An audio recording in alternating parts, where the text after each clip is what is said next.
This week, Mike Campfield from ExtraHop is with us to discuss the real costs of ransomware in 2021, 2022, and beyond. Then Jeffrey Smith from Cyber Risk Underwriters joins us to talk about the fast-changing world of cyber insurance. Finally, in the enterprise security news, NDR startup Netography raises a $45 million Series A with Martin Roche at the helm. Data security startup Laminar comes out of stealth with a $32 million Series A. Threat intel divestment Snap Attack, great name there, spins out of Booz Allen. Cloud security startup Lacework raises $1.3 billion with a B in a single round. That's not the valuation, that's the round. Lacework acquires Soluble, same company. Of course they got to do something with that cash. You can make some cash if you're willing to delete the NPM modules you manage. That's a fun one. Congress goes cyber crazy. 18 new cybersecurity related bills introduced. Emote returns, but there are tracking tools now. All that and more on this episode of Enterprise Security Weekly. This is Security Weekly, for security professionals, by security professionals. Broadcasting live from G-Unit Studios in Rhode Island, it's the show where we talk security vendors and aren't afraid to name names. It's Enterprise Security Weekly. Whether your biggest cybersecurity concern is ransomware, unprotected network devices, zero trust success, or auditing your supply chains, firmware security is critical. Eclipsium's enterprise firmware security platform helps you identify devices and their firmware, verify the integrity of firmware wherever it's used, and fortify firmware throughout active remediation and automated patching. Visit securityweekly.com/Eclipsium to try out Eclipsium or learn more about enterprise firmware security. SOC analysts are often overworked and underappreciated. In fact, 78% say that working in the SOC is very painful. Yikes. Devo recently celebrated the first ever SOC Analyst Appreciation Day to pay some long overdue kudos to you and encourage organizations to improve SOC analyst job satisfaction and mental well-being. If you missed the event, no worries. You can watch all the sessions on SOC career development, overcoming the challenges of SOC work, and more on demand. Visit securityweekly.com/Devo to watch. Welcome to Enterprise Security Weekly and happy Vichyssoise Day. Anybody know what Vichyssoise is? Isn't that a breed of a dog? It is a thick soup made of boiled and pureed leeks, onions, potatoes, cream, and chicken stock. It is traditionally served cold, but it can be eaten hot. Yeah, I heard it has dog in it. I don't know. Maybe I'm wrong. This is episode 251, recorded on Thursday, November 18th, 2021. I'm your host, Adrian Sanabria, and who you just heard from is Mr. Tyler Shields. Hello, Tyler. What's up, boss? How are you? I got my gamer juice, as Goose likes to call it. Let's go. Yeah, nice. Yeah, no, I'm ready to go too. I've got my tea with lemon in it, feeling a little under the weather today, but still holding up just fine. Also with us is Katie. How are you, Katie? I'm well. Good day in Boston. Blue skies. It looks nice out there. I haven't been out there myself, but glad to be here. I love that your first name and your initials sound the same, so when deciding like which to call you, no way, you don't even know which one I chose. Never heard that. Never. It's new to me. It's not new to you, but yeah, that's yeah. I'll tell you, it was a favorite of 11 and 12-year-old boys back in the day. Oh boy, yeah, my brain might be a little slow today. 11 and 12-year-old boys and guys named Adrian. Right. Yeah, it's pretty much when my brain stopped developing anyway. Right, exactly. Yeah, it's all good. Everybody, people will always ask me, what do you like to go by? I don't really care. Katie, Catherine, KT, it's all good. My dog agrees. Well timed. What's your dog's name? My dog's name is Amber. She is an 8-year-old blind Boykin Spaniel. Okay. All right, a few announcements here. I'm not sure if Amber's going to give them or if I'm going to give them, though. No, you got to figure that out. Security Weekly Unlocked will be held in person this December 5th through 7th, coming up pretty soon at the Hilton Lake Buena Vista. Still time to register, and we've got keynotes from Alyssa Miller, John Strand, Leslie Carhart, Dave Kennedy, and Morel Vernon. You can go to securityweekly.com/unlocked to register and check out our Rockstar lineup. Still plenty of time to do that, to get in on that. And a lot of us are really looking forward to it. It's going to be our first in-person conference since the world ended. This interview is sponsored by ExtraHop, and today's topic, as I mentioned at the top of the show, the real cost of ransomware going forward. And we're excited to have Mike Campfield, VP GM of International and Global Security Programs at ExtraHop, with us today. Mike leads that team at ExtraHop and has been in security risk and information management for over 2 decades. Welcome, Mike. Thank you, Adrian. Good to be here. And I'm puzzling out your title here. Is that a marketing title? Is that a go-to-market team? I should put a hyphen in some of those, right? It is a go-to-market team. Okay, excellent.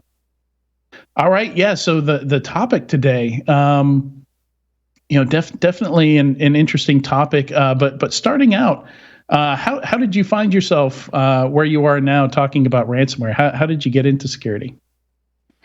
I started in information management. So back in the olden days, even when they were doing Laserfish and such, doing records management, compliance, and really focusing on that part of the world. Then before or after that, went to FireEye and helped them bring their analytics product to market, which is now called Helix, and moved over to ExtraHop almost 5 years ago. It's been a great run.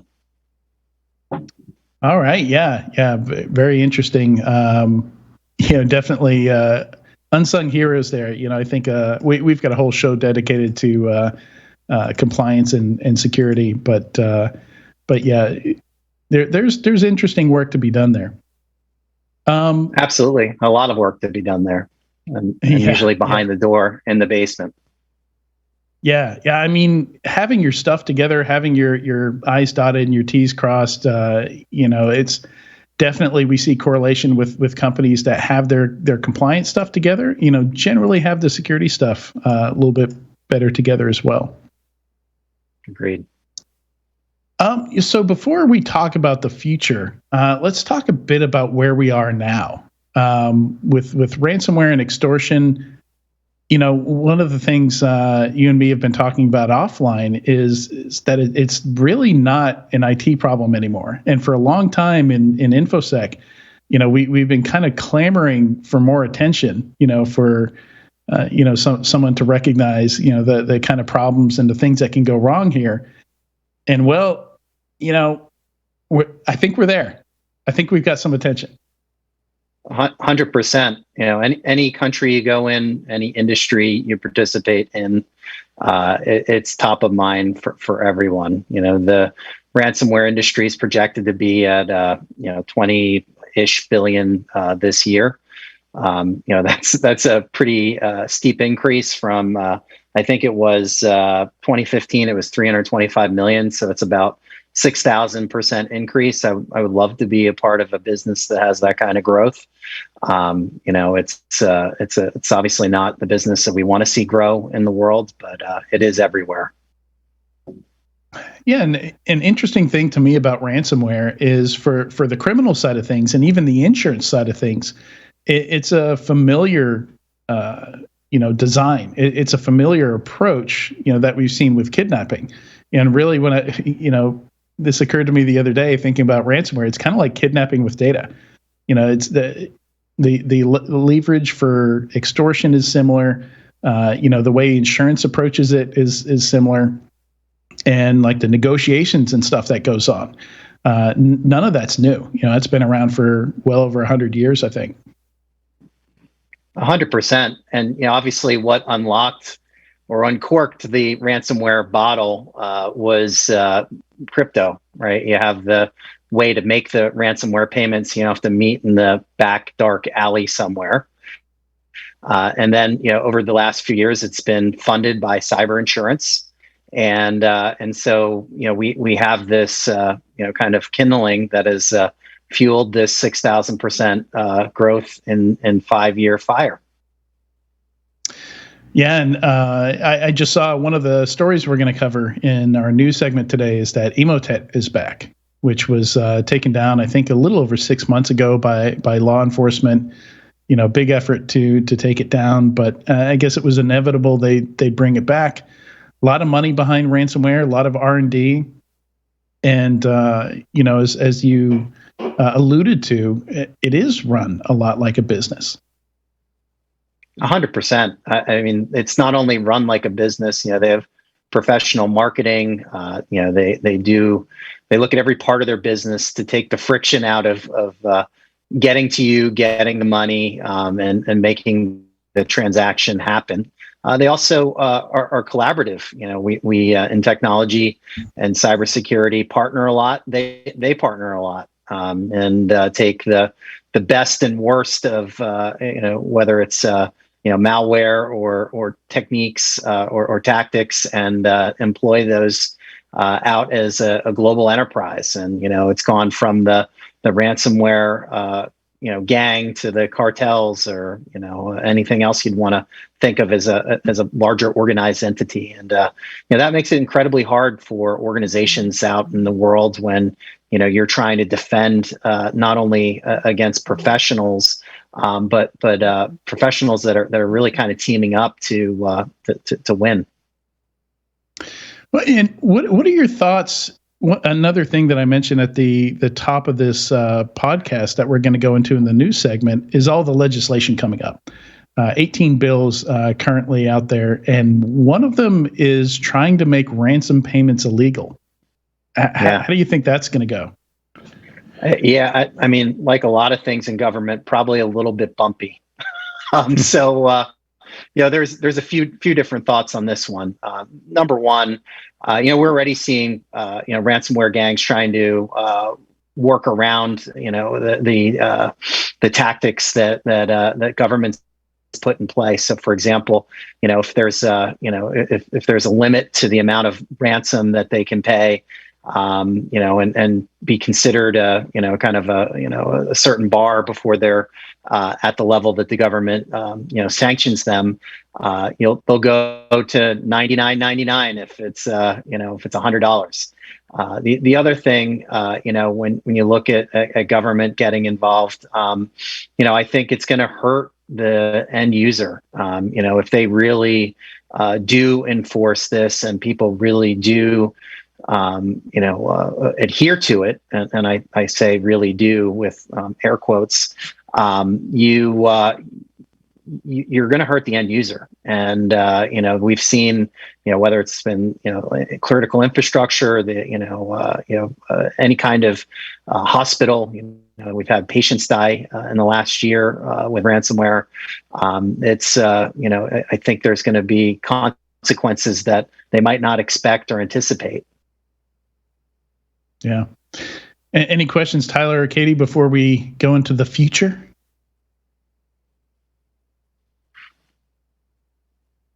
I can't hear you, Tyler.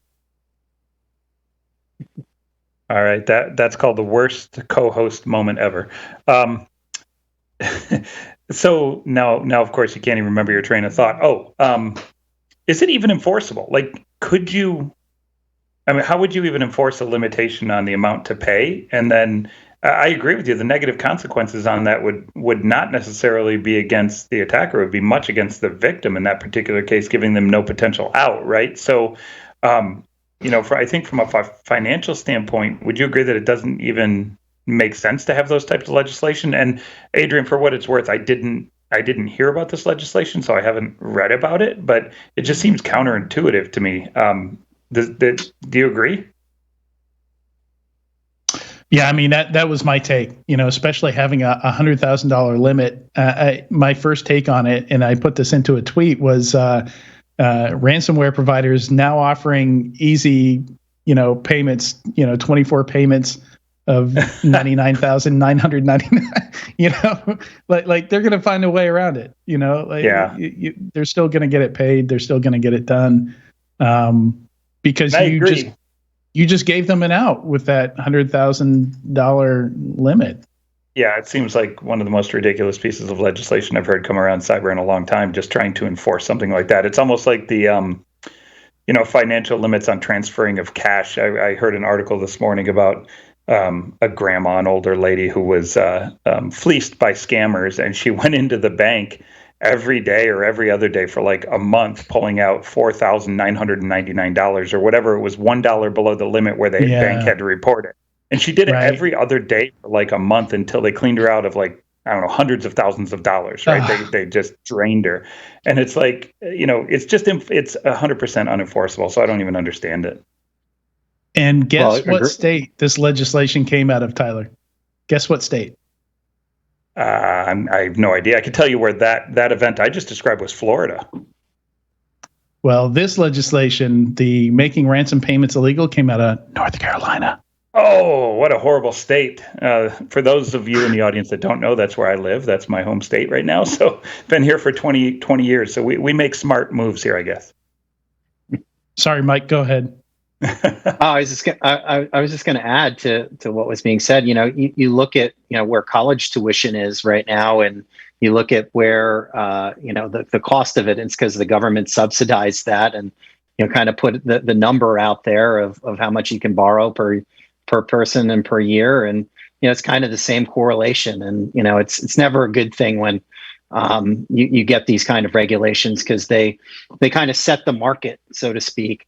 The other thing that I deal a lot over in the EU and in Europe, and a lot of the talk over there is actually looking at the money aspect of it. So they're trying to get more traceability into crypto, and really on the anti-money laundering acts and such. And I don't know. I think following the money is one thing.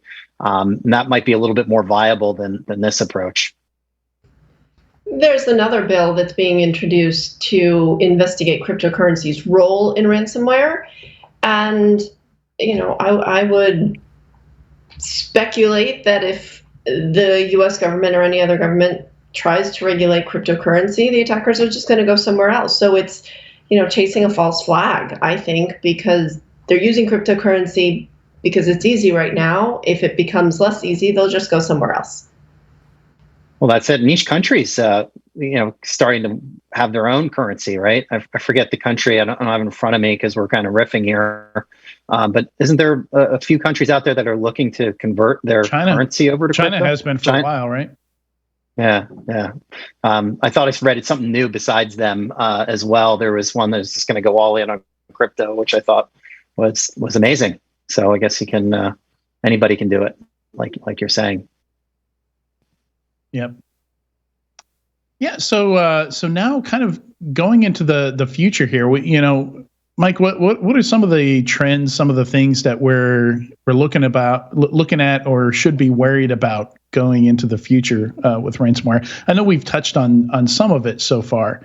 Some, and especially the fact that you put one thing in their way and they're just going to go around it, right?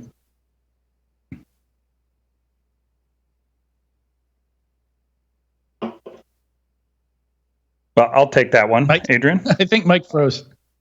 All right, so I'm going to throw something out there while we're waiting for Mike to come back, Adrian, because I do have an honest-to-God question. This could be one of those moments where, the audience hears it and goes, he's nuts, what's he talking about? But is ransomware really a thing?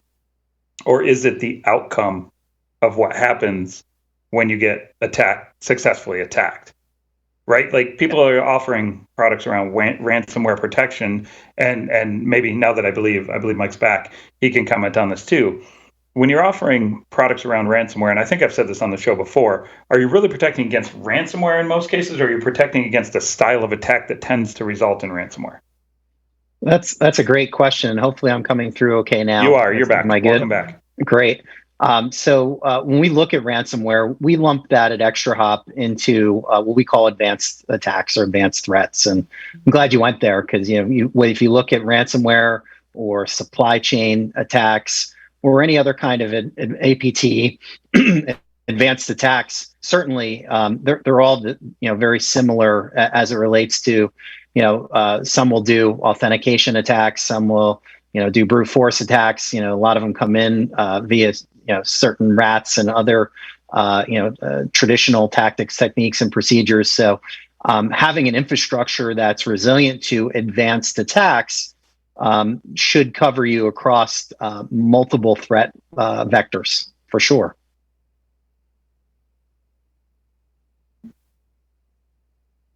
Absolutely. No, I agree. I mean, like I said, it's about solving the problem on a breadth statement, right? Not just saying, and that's what always bothers me about ransomware commentary, right? It's like, oh yeah, we stop ransomware. Well, no, you stop all the attacks that result in ransomware. So I don't know, maybe that's my pet peeve of the day, but back to Adrian for the real deep, meaty questions.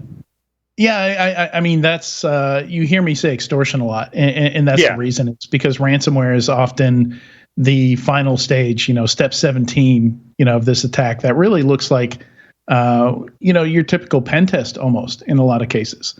It looks like if you're going after a whole company, if you want the whole company to pay you an extortion fee, you got to hit as many of their systems as possible.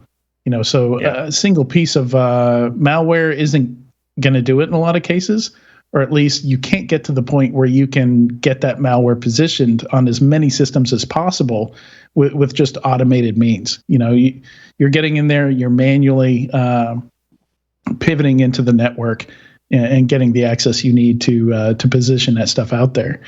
And it's interesting. I talked to had a conversation earlier today about some new trends we're seeing with wipers as well.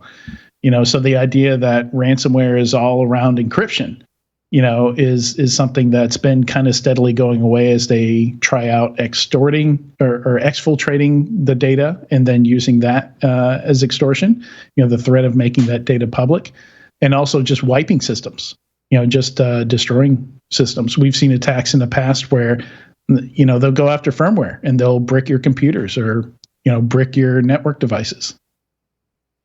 Those were going to be two of my predictions before I froze, Adrian. So I'm sorry. That's all right. It's the good news is we're not out on a limb, I guess, or maybe you and I are, and no one else is. But when I look at even this year, the multifaceted extortion is certainly the thing that they're serving up. So it's not just about encrypted files and getting those back. It is about exfiltrating that data and holding it till they decide to do whatever with it. And obviously we should never trust what happens to that. And then, a lot of people are speaking about, the data fidelity and data integrity. And I think that's what really scares a lot of organizations is, what do you do if you can't trust your data? And how hard would it be to go back in time to really understand where your data was actually true, and devastating kind of attack, in my opinion. Yeah, a low and slow Enron style attack, or not Enron style, but to make you look like you're cooking the books. Something that would get you in trouble with OCC or some kind of auditors would be depending on how slow you did it, it'd almost be impossible to recover that data without the attacker. Exactly.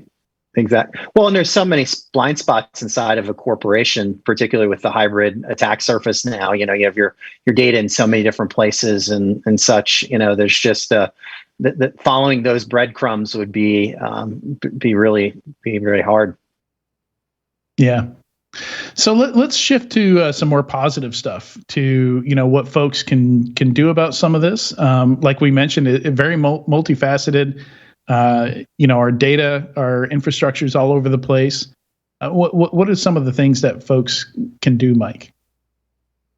Yeah, so I think being resilient and as was said, having think of it as this an advanced attack, and you have to protect against supply chain attacks, ransomware attacks, and and really monitor your whole attack surface, and that includes network detection and response. You talked about a vendor getting some funding today, and NDR. I forget who that was. Never heard of them before, but my company does that at ExtraHop. We're one of the market leaders there.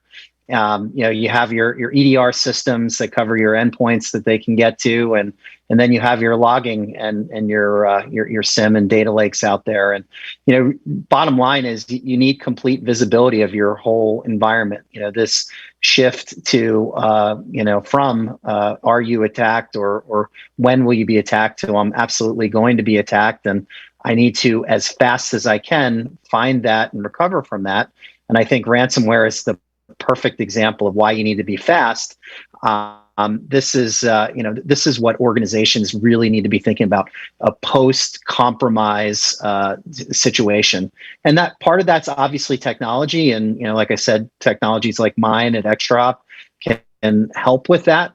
But it's also people and process. I said before I was here at ExtraHop, I worked at FireEye and Mandiant, and we used to help a lot of companies with their security program assessments, their response readiness assessments, really help them understand how to act in a frantic situation. And there's still lots of companies that are not good at that.